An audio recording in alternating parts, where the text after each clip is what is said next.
Alors, petit récap sur les raccourcis les plus importants. Shift plus clic droit pour faire une rotation de l'éclairage. Alt, clic molette pour faire panner la caméra, que ce soit dans les deux views. Alt, clic gauche pour faire une rotation de la caméra, toujours dans les deux views. Et Alt, clic droit pour zoomer, dézoomer dans les deux views. Alors évidemment, on peut jouer avec la molette aussi.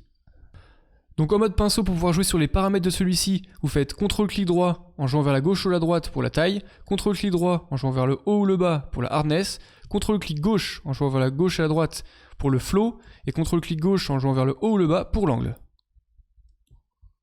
Pour activer le mode symétrie, on appuie sur L.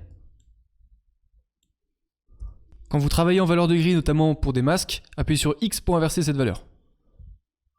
Vous pouvez faire un simple clic droit pour ouvrir la barre de propriété qui est en fait celle-ci.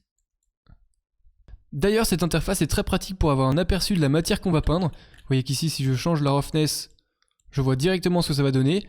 Mais aussi, si je modifie mon pinceau, je peux le tester en direct dans cette interface ici. Appuyez sur C pour faire défiler les différentes map channels. Appuyez sur B pour faire défiler les différentes maps que Substance Painter a générées pendant le baking. Et réappuyez sur M si vous voulez retourner sur votre base.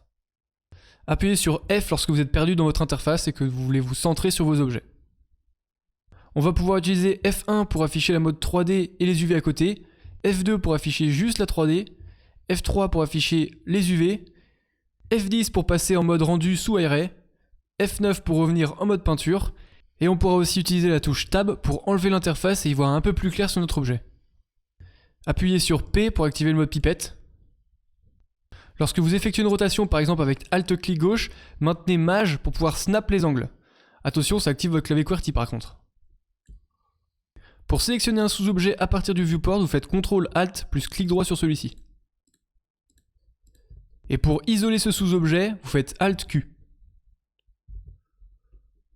Pour régler le point de focus, notamment avec l'effet flou de focal, appuyez sur CTRL plus clic molette. Et surtout, et pour finir, n'oubliez pas le légendaire CTRL S quand même. Ah, il va vous sauver la vie celui-ci.